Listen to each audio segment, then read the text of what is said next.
Alright, moving on to the next cross epic ride lines evolution, we got Kheios. So let's begin. But first, hearts for the last few days. So we started with a Pale Moon card, or a Dark State card in this case, which is a double rare, Jovial Juggler, which is a grade 1 8k power, and the skill is Count Soul. When this card will be chosen from your soul by a Vanguard's ability, it can be chosen as a grade 0. This is definitely pretty useful for Lukier, because Lukier has to choose different grades, so sometimes you want to choose 2 boosters, one being grade 0 and 1, so just being counted as a grade 0 for an 8k booster is pretty good. The only unfortunate part is that it cannot be treated as a grade 0 for a cost, since certain decks might like that, but oh well. But anyway, second skill, Auto. When placed on rearguard from soul by an act ability of your Vanguard, while your Vanguard is Pale Moon, cost, put another rearguard into your soul, choose a unit from your soul, and call it to rearguard. At the end of the turn, put that called unit back to your soul. Not like this will matter with Lukier, because Lukier could just put it back to soul anyway to let you draw, but the point of this is basically replace those unwanted units to call another one. Kinda unfortunate that it cannot combo in battle, considering that it has to be the act ability of your Vanguard, but the point of this card is basically to fix up your board, or put any of your rearguards that you want in soul to call something else better. This card will definitely be used in the Pale Moon deck, most likely in the overdress format of course, but for premium there is some use for it. And now to the Tuesday stream itself, we're gonna start with the promos, and I'm just not gonna go over them, but this is the Spike Brother and Great Nature ride consistency promos, and obviously these will be good for their respective clans. And then here's the next Token Rambo collab, which I'm just not gonna care about, but if you guys do care, it's released in June for the Japanese side. And now to the new Dark State cards, which we're gonna start off with the new order engine for Dark States. The first card being Fame Harsh Demonic Lordling Batham, grade 1 8 power and skills. Count rearguard. If you played a normal order this turn, this card gives 5k just like the other ones. And the searching is auto on plays on rearguard, cost Count Blast 1. Search your deck or drop zone up to 1 reception of the Fame Demonic Mansion, reveal it and put it in your hand. If you search your deck, shuffle it, in which reception of the Fame Demonic Mansion is a grade 2 normal order with the skill up. You may soul charge 1 and then choose one of your units. It gets plus 5k power to the end of the turn. At the end of the turn, cost, discard a card from your hand, choose a copy of itself and put it to your hand from the drop zone. Like usual, generic order engine for every nation. This one lets you soul charge and give power, which could technically be a budget generic soul charge engine that you can use, probably without the grade 1, since you don't want a total of 8 cards, but this is doable and it's recyclable as well, but run in your own leisure.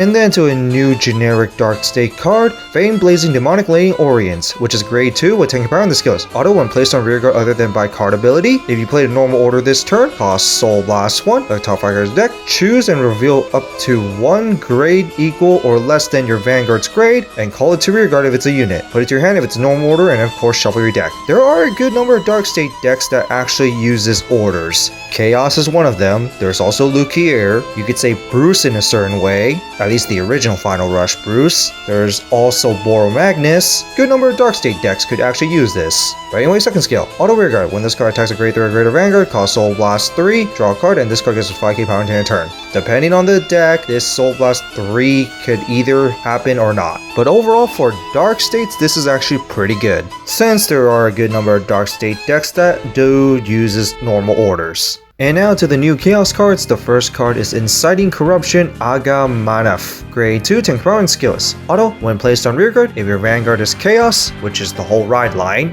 cost, counterblast 1, look at top 2 cards of your deck, choose 1 card from among them and put it to your hand, put the other to soul. This is definitely going to be really good for Chaos, because that's just consistency for your soul charging right there for Chaos. Chaos desperately needs the choice soul charging, and you want those different names in soul, because that's Chaos playstyle. But anyway, second skill, Auto Soul. When your Mikani is placed on rearguard, if your Vanguard is Chaos, cost, discard a card from hand, soul charge 1, call this card to rearguard, and this unit gets the boost ability until the end of turn. This is pretty decent, since yeah, you can choice soul charge this, even random soul charge this, so getting another grade 2 10k booster could also be pretty nice, or even an attacker, especially if you happen to have multiple copies of these, and if they are stuck in your soul, you could actually manipulate your soul here, replace itself for another soul. And Mikani can do some multi-attack, and there are ways to call mid-battle as well, so you could actually trigger this skill to just call itself. Either way, for the new Chaos, you definitely should run this, because choice soul charging and soul manipulation,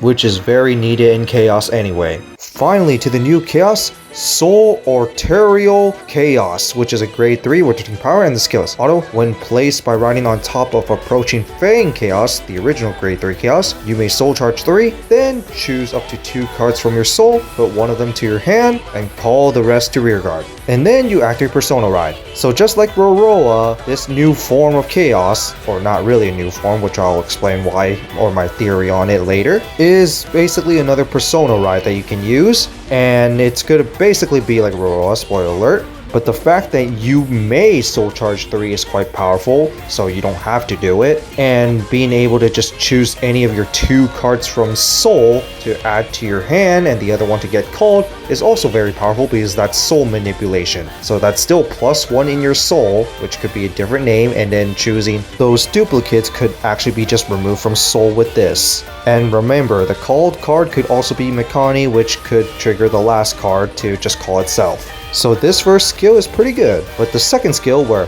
act Vanguard once per turn, if your soul has 13 or more cards with different names, cost, bind the original grade 3 Kheios from your soul until the end of turn. All your units get plus 10k power, and this unit gets plus 1 critical. At the end of the turn, write the bound card from this cost as rest, and also has glitter. So basically, just like the original grade 3 Kheios where you need 13 different names before full power, this one just has the extra bonus with the extra crit. And similar to Rorowa, it's basically changing battle formations. In this case for Kheios, it's basically going full power, that's my theory on it, hence the crit. After using up the attack, he goes back to the approaching Fang Kheios, which will let you be able to Persona Ride this again next turn to reuse the first skill. Now the only thing is, I don't really see too much of a point of making this like Rorowa, because Rorowa still could be used on your opponent's turn while Kheios can't. But anyway, I do kind of like this concept here, especially the full powered attack of Kheios with the second skill. Because of course that 1 crit does help, and the different name counts is counted before you soul blast the original grade 3 Kheios, by the way. But overall, you mainly use this new version of Kheios for the first skill and also the 1 extra crit, because it does pressure your opponent a lot. And the Persona Ride plus the whole entire field plus 10k, that's a total of 30k extra power right there already. But in that, there's really not much to say about it. So that's it for the new Kheios cards along with the new Dark State generic order engine. What do you guys think of them? Dark State generic order engine is not too bad, could be a budget soul charge option, and there are a good number of Dark State decks that just use orders, so the grade 2 is pretty good. Now for the new Kheios, I can only say Kheios has always been a bit interesting, especially the design aesthetic. Now, the style of needing to do the Highlander with different names has always been awkward with Kheios, so it was always a weird one to build. But I do like Kheios' design, and this new Kheios is pretty good, especially with the first skill gaining the bonus for riding on top of its original form, and then that 1 extra crit for going full power practically. Although taking the concept of Rorowa and changing back into its original form, or just going back to base power, I think it was kind of unnecessary with Kheios. But seeing how Thegria kind of did something similar where you're switching to the other form of Thegria, I am wondering what will the other new Cross Epics evolutions will do. But on that, that's it for this, and see you all next time.